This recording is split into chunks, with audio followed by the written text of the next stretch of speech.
Welcome back to the Enlightened Misfits podcast. I'm your host, Lauren, and in today's episode, I have a very dear friend, Shalini. She is a soul healer. Welcome, Shalini. Thank you, Lauren. It's so great to be here. Yes, thank you for hanging out with me today. So, you do a variety of ancient healing and modern medicine, and focusing mainly on energy healing, soul healing, and cellular healing. Can you kind of tell the listeners where you, or share some wisdom of like where you started to a little bit of where you are right now? Yes. Okay. So where I started was being raised by a doctor. Okay. An endocrinologist. And that was my world. My dad, is an endocrinologist. So healing has been a really big part of, my world, what I wanted to do. Like the energy's always been there. It's really, ingrained. However, it was a one subject. Science was the one subject in school I couldn't do. Like my brain just wasn't wired for science, and what I've come to realize it didn't need to be, because I wouldn't be where I am now, because then the path was, going to be very clearly laid out for me if I did, get science, was to go to medical school and then also follow my father's footsteps and be on the Western medicine path. So that's where I started.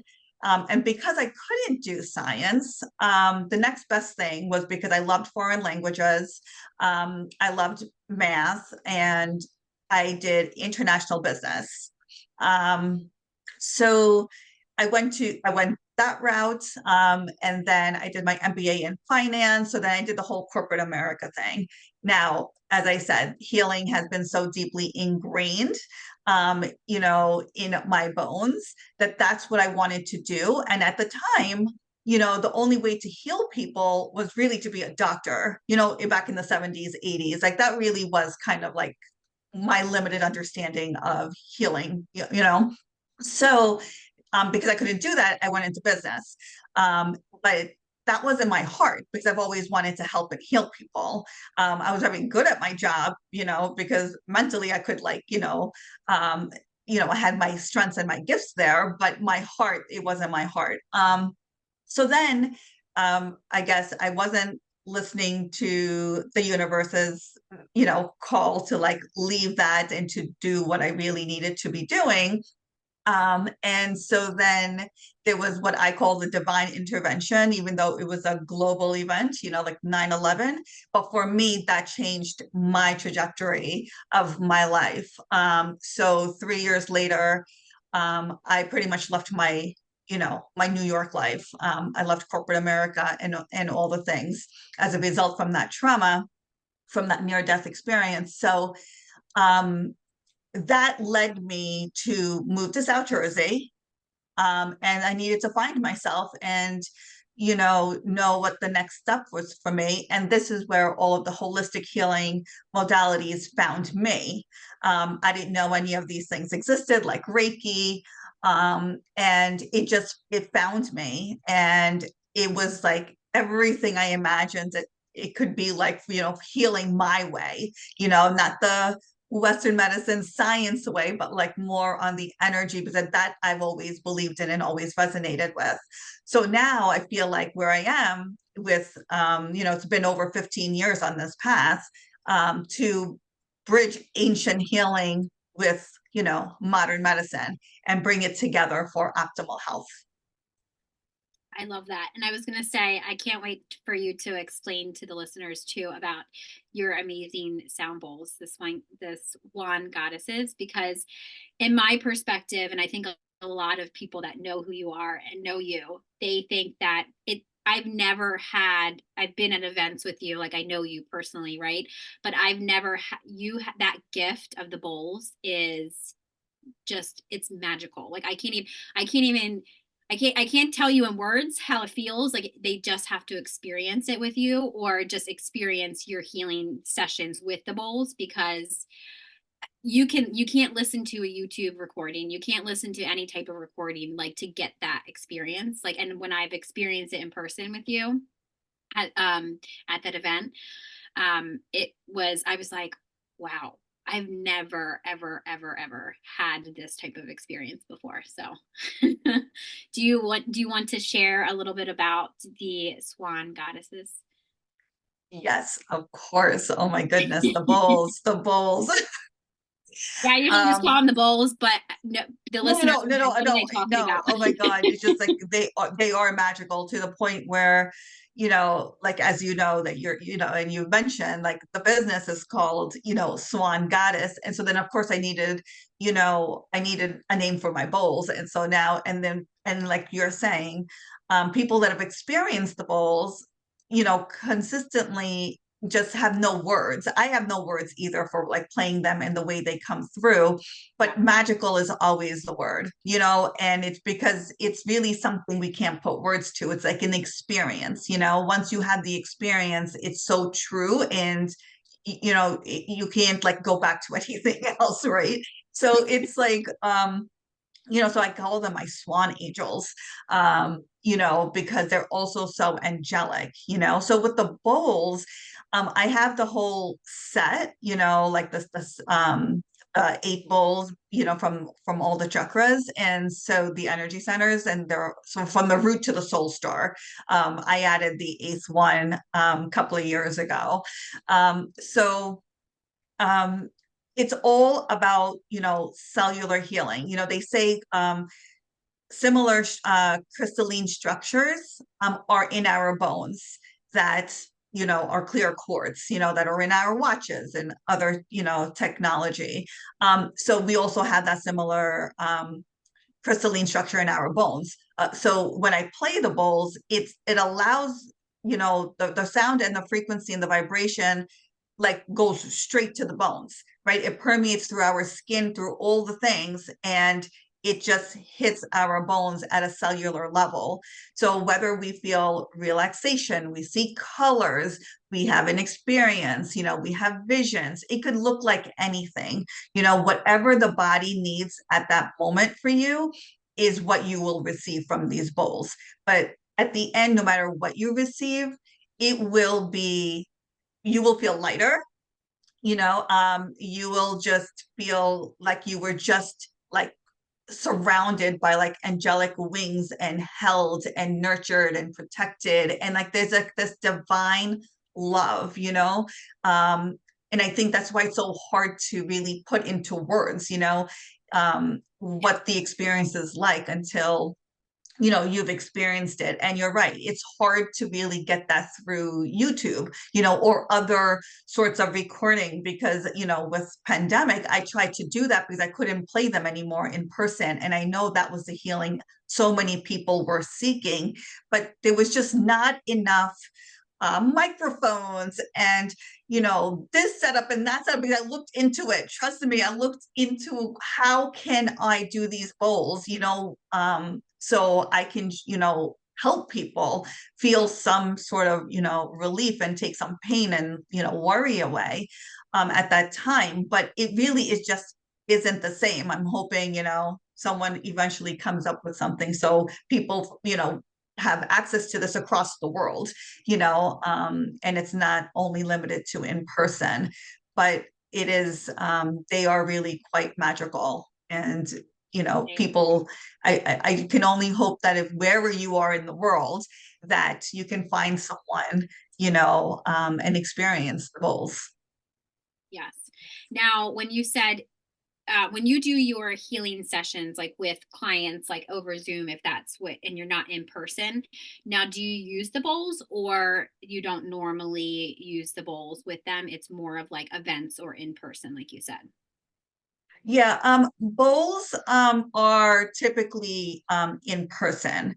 And my virtual healing sessions are Reiki, meditation, yoga, like chair yoga specifically, because Okay. that's easy to do. And that's what corporates, like I do a lot of corporate healings.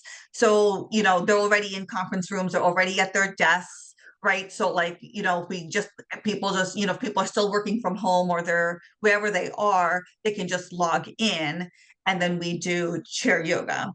Um, meditation, of course, and then there is another yoga practice, deep physical relaxation process called yoga nidra, which translates into yogic sleep, and that is a guided process that can be done virtually. I teach Reiki, so all of those things can be done virtually, but bowls are a little difficult. Oh, okay. See, It, I it learned doesn't come it doesn't come about you. through. I've tried and it doesn't come through. Yeah. I was gonna say well, and I think too, if it's over Zoom like blocks that background noise. So I think that's probably one of the challenges. So if anybody's listening to this and you have a solution or you have a suggestion, please make sure you let us know. Yes, that would be great because we've tried during pandemic and we did it anyway. At some point people really needed it. And we did it and we just did the best we could. And, whatever did come through, and a lot of it did, was enough to like help people. So we just went with it. Yes. Yeah. I love that. And I love that I just learned something new about you. I didn't know that you did a lot of healing sessions for corporate. Well, I mean, it makes sense. You used to work in corporate America, but I'm like, I never knew that. It shifted, because as long as everything was in person, there was a lot of, all the yoga studios were open and, Yeah. people were doing private events and small group events and, their own, got a group of friends together and did it at their home. It looked like so many things, right? But then since pandemic, it shifted. So many of the yoga studios by me have closed, have shut down. True. So, Yeah. and now with, corporations now having all these employee wellness initiatives, have now actually, are more open to offering these things to their employees. So a lot of my work now has shifted to corporate and recovery centers, drug and alcohol recovery centers. And that's been a big part of what I do now, outside of my individual sessions in person, for Reiki. Oh, that's awesome. See, I love that because I had no idea. I had no idea. And I love that. Because I have a huge heart for people in recovery. I mean, I have a huge heart for everybody, but I have a especially huge heart because I know so many people that are in recovery, and especially my boyfriend being in recovery, that I have so much support for people that have or in active addiction. And, I was never the person that really understood what they went through until I went through my own kind of own recovery in a sense through my codependent relationships. And I realized our brains worked the same. We had the same chemical imbalance. It was the same thing. It's just, I didn't have to take a pill every day, to survive. Mm-hmm. It was more, I had to have that person around me to survive.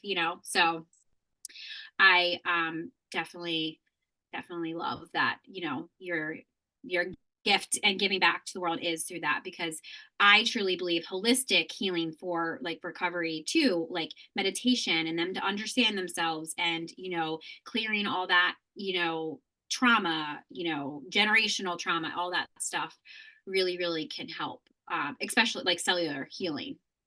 Yes, and a lot of what I find with the when I do my work with recovery center, a lot of it is because you don't feel like, I mean, I know this has happened in my own life, but especially in that setting, like, they need to know that they have control Yeah. over, how they can take care of themselves, because a lot of people don't feel like they have that much control, right? Or they're afraid, to, not know what to do and then make another mistake and go down the path again.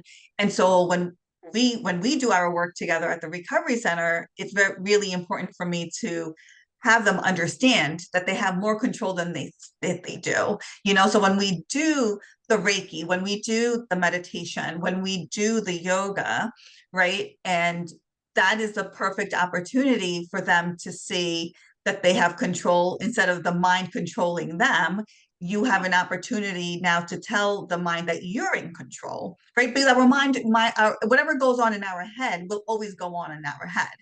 Right. right? That we can't stop that, right? We can't stop that. And so to try to stop that is like, you're almost like going to be like, it's going to be very self-defeating, because we're not going to win, Right. but at the same time, what I feel like we're doing when we're practicing meditation, or we're practicing, when we're in stillness and the mind is going, we're just reminding the mind, like, okay, no, like, later, okay, I will address you later. This is what we're doing now, so we're just always shifting, like, not that we don't want to hear or not have what's going on in our head, and not give it a voice, because then it will just persist, it will just be there all the time, Yeah. right? Everything, including our emotions, need to be seen, for felt, and heard, right? Just like what's so important to us, that's our emotions and our thoughts. So to try to fight one or the other is pretty much where we, I think, can get in trouble, and we just get in trouble,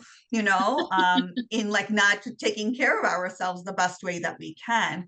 So I really try to, have them like, give them that time, to actually practice and to feel empowered, that they get to decide, you know how they take care of themselves. They get to decide how they want their emotions to come up and be moved through. What support do they need?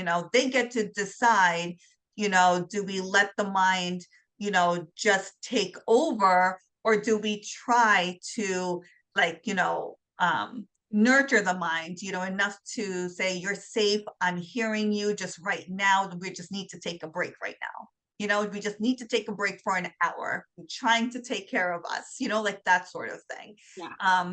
So it's just, and that's for everyone, but like, it's just so important for people to understand that we could do more than we feel like that we can. And for me, it's all about self mastery, and that's where I really try to come from when I am, you know, uh, doing my Reiki sessions, doing my, working with my recovery clients, even the corporate clients, right? Because you feel like you are a slave to your work, you're a slave to the commute, you're the slave, all the things. But and some of it might be true, but a lot of it, we can shift some of that. We could really shift some of that mindset, because we're really not.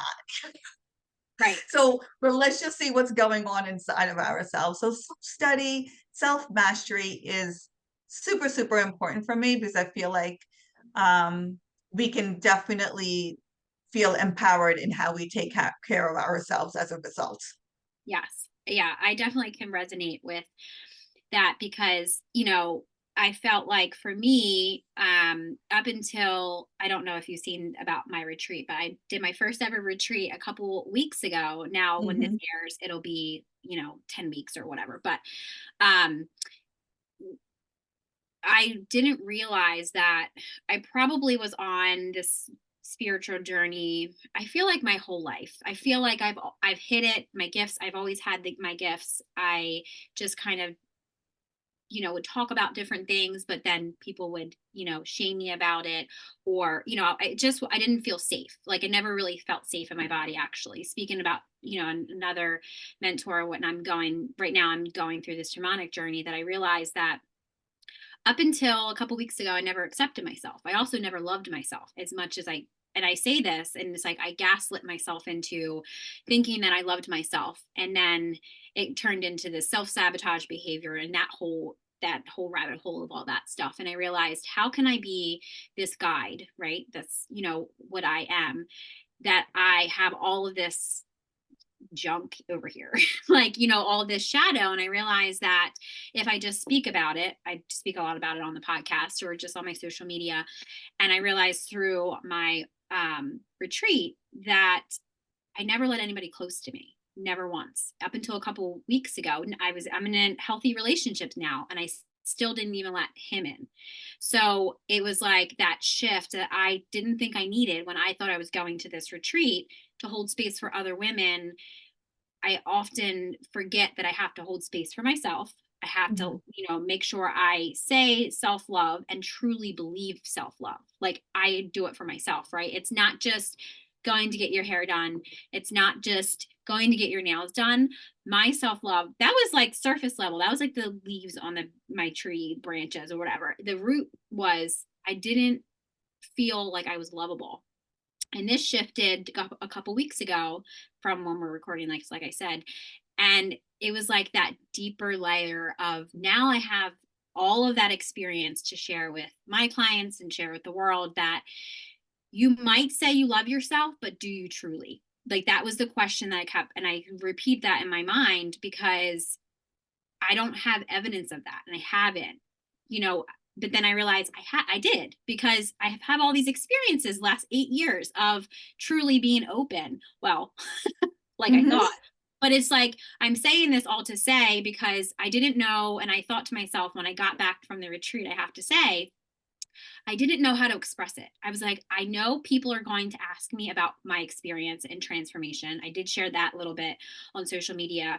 And I try to make my social media very transparent, but it was a space that I didn't, it was like new. Like, this whole space, this new like area Mm-hmm. of my life right now is very new, and I don't know how to navigate it.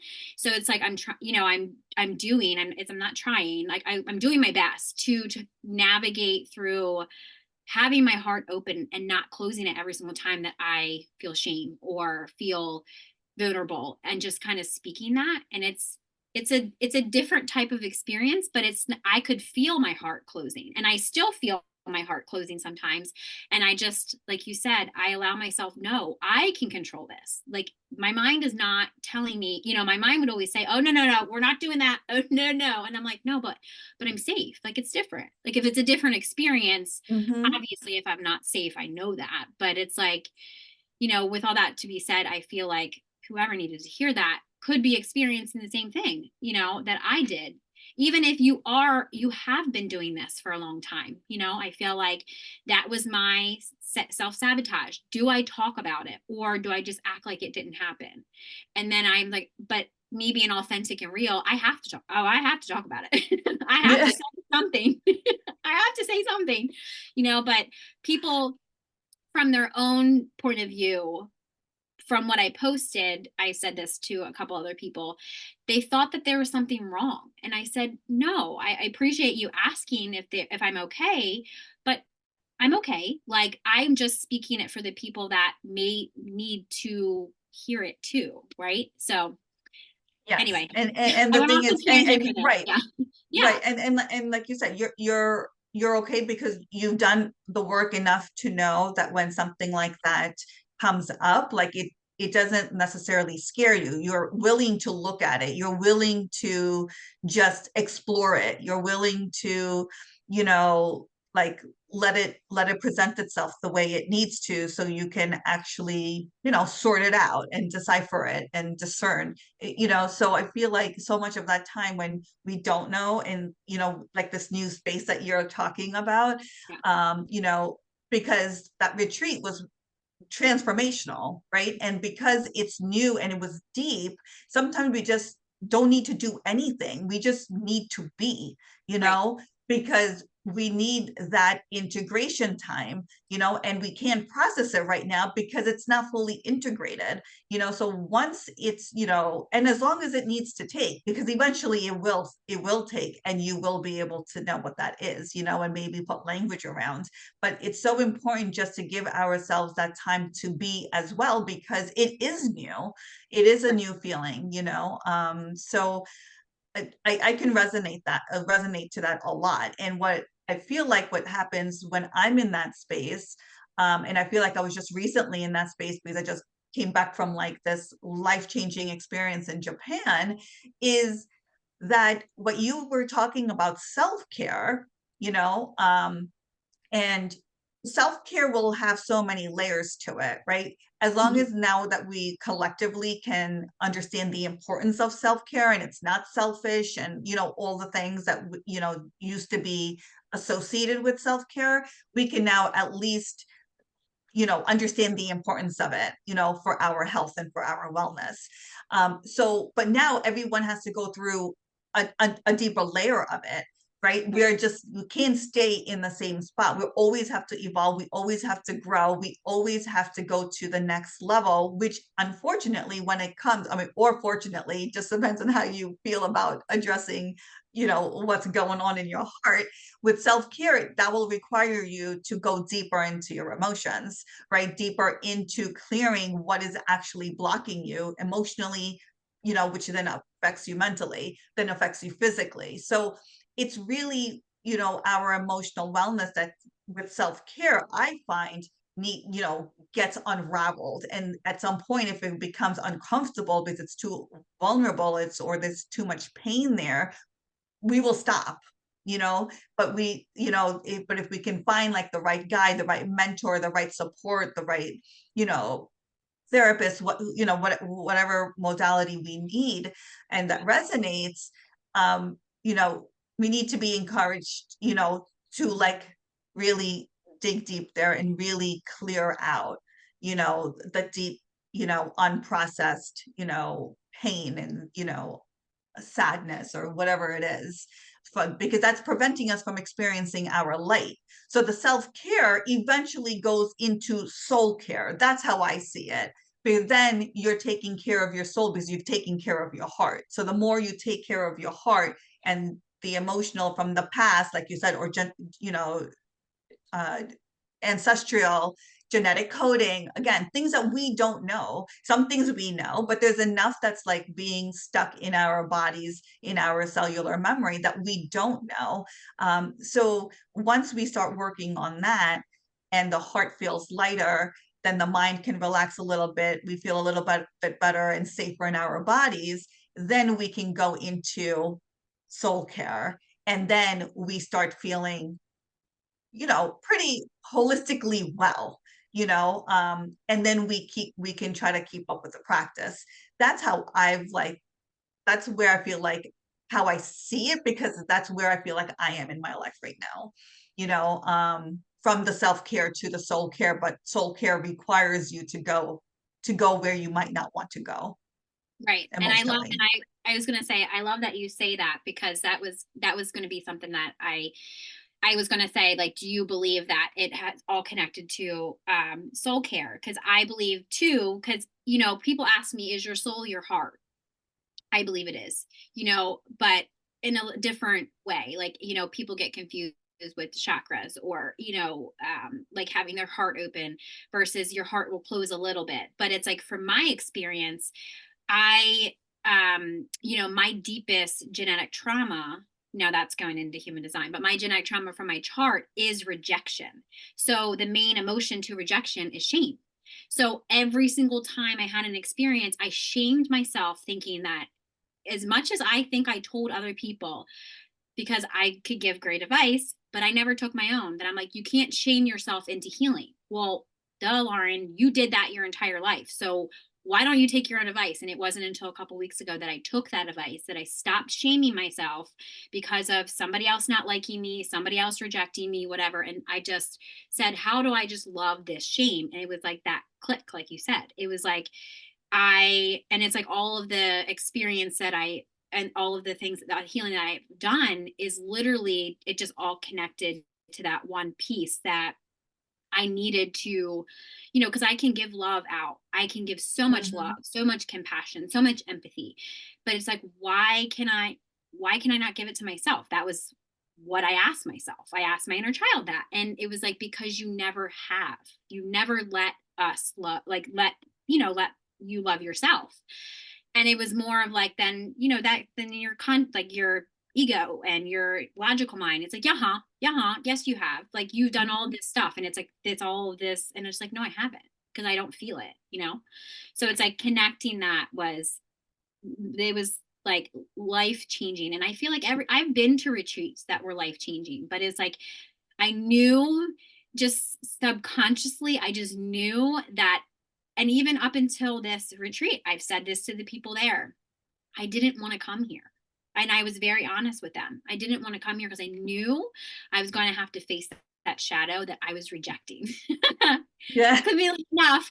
And it's like, and it was a safe space. And they're not going to take that personal. It has nothing to do with them. It has everything Hmm. to do with me. And I feel like I always look at the world like that, self judgment, self criticism. It's like, how can I stop judging myself so much so I can stop, placing, criticism on myself to be better, do better, expect stuff. So I love that you help others, especially because I feel like people, especially people in recovery, no matter what they're recovering from, they have that high expectation of themselves. And it's like, why can't I do this? Why can't I be here? And it's just like being, like you said, I just need to be. And I have been. And I've been like so super proud of myself because it's hard to be like in my feminine Hmm. energy, like especially having a business. You understand, having a business, doing all the things, like Hmm. constantly in my wounded masculine, and now it's like so balanced out that I'm just like, I can stay here forever, but I know that there's something else will come, right? And but here's the thing with my life, it's just how it's gone. I've always chased after and just held on to things, and I now am not, because I'm just going to take what I have, like just be in it right now, because I know it's not going to be forever, because I know that's just how my life is, and Hmm. I just know that that's my purpose here. It's I need to go through different um different levels of my heart, like layers of my heart, like, or layers of just in general healing, that and I don't like to think, and people are like, oh, here we go again. I used to tell myself that, but I can't tell myself that, because I'm going to miss the moment of even enjoying where I am, like right now. Yeah, there's so many layers to it, right? I mean, think about like how old you are. That's how much experience, that's how much layers of emotional things we 35. have within us. It's not going to just happen overnight. It's not even going to happen within months. It could be like a lifelong journey, right? Yeah. But we can catch it quicker, right? We can get the support quicker because we are Yeah. more aware and we know what is happening in our body. That's where the whole self mastery comes in, right? Like Yes. we are not going to spend that much time there. We will know exactly what we need to do for ourselves to shift it, And so I think that's a really important piece because I Yeah. feel like we could keep going at this, as much as long as we need to, as long as we feel like, there's more for us, right? Then we have to, you know, address what's blocking us too. Right. And I don't know if this resonates with you, but it resonates with me. It's that moment that I feel like giving up, because I've had those moments that I actually tried to give up and it didn't work.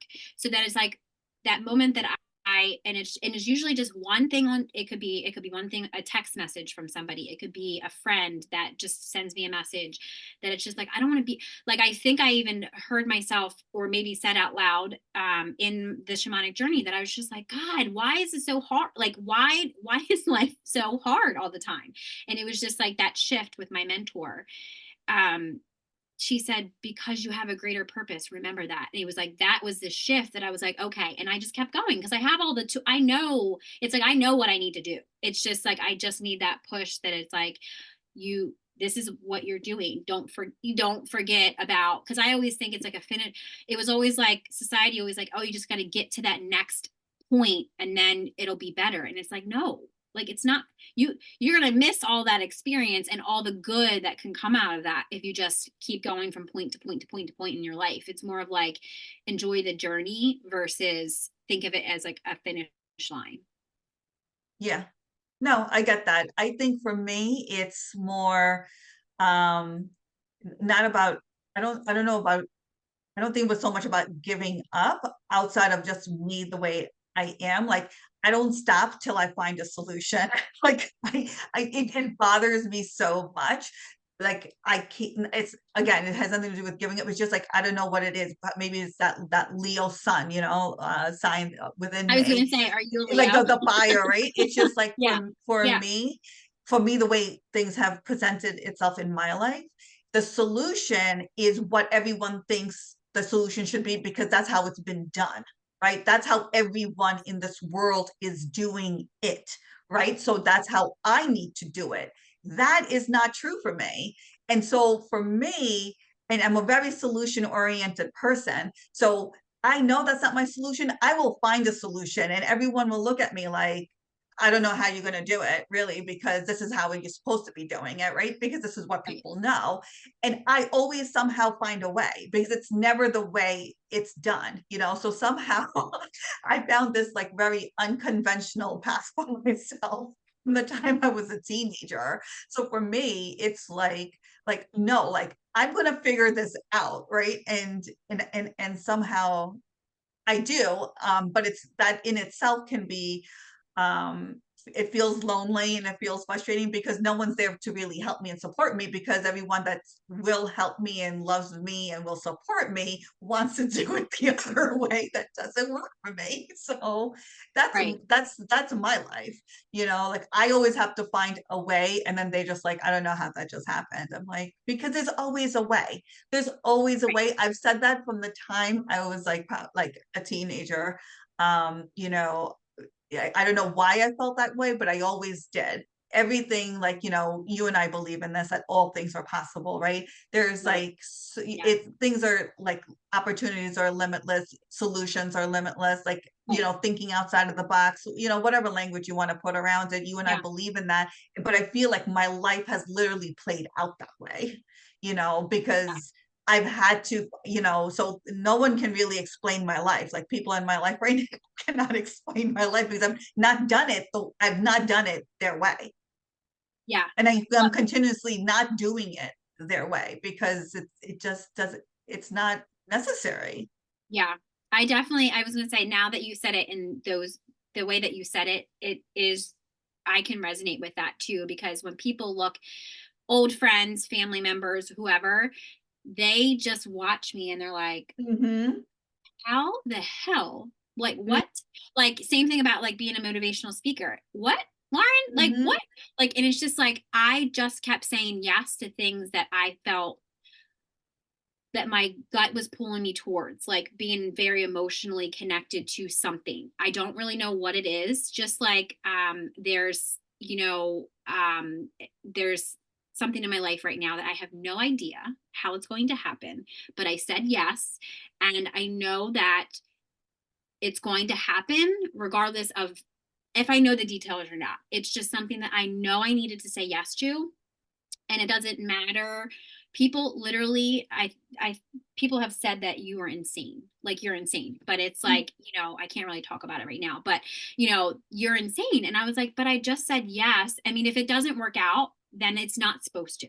Like if I can't figure it out my way, it's not going to, and then I can just figure out a different solution.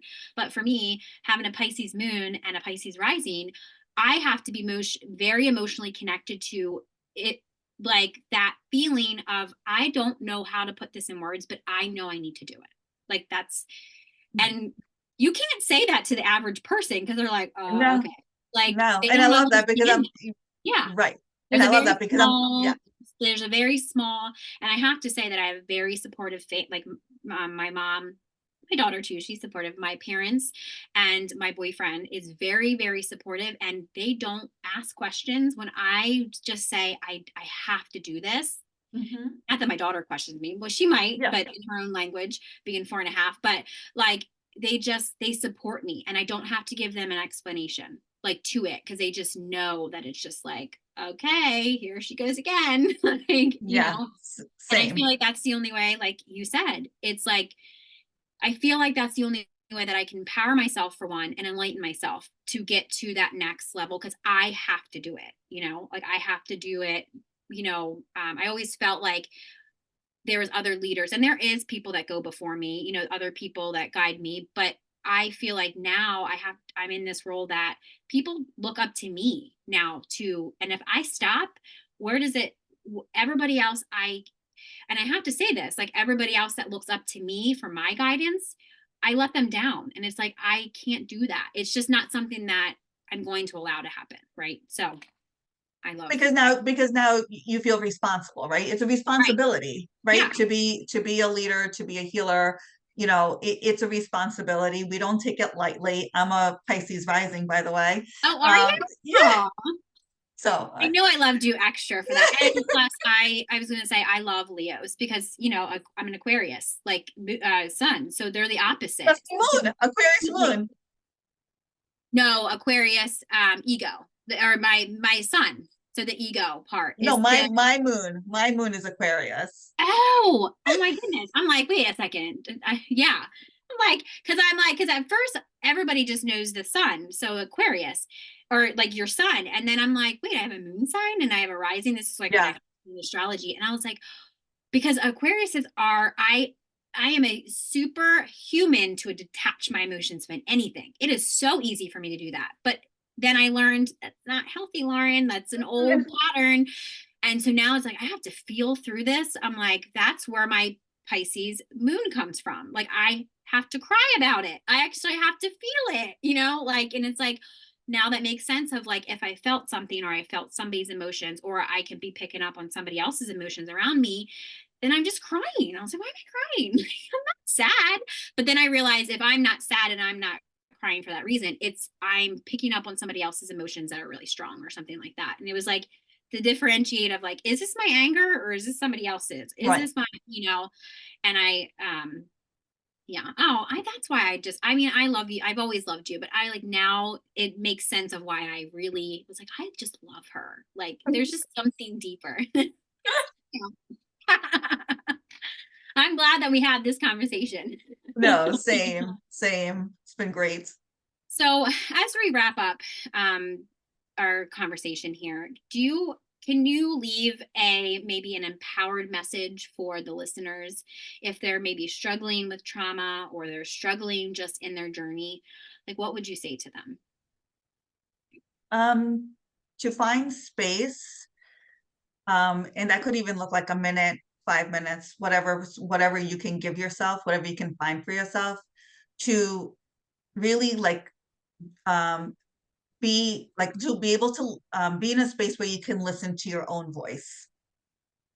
And that could look like breathing, really just deep inhales and exhales or anything you can find. There's so many resources on YouTube, to be able to like just go through box breathing, something that's very simple, to go through a guided visualization, whatever resonates to you. Go for a walk, anything that can help you stay, um, be in like stillness, journal or paint, find some creative outlet. If breathing, like if it's too overwhelming, like to think about just to be with your breath.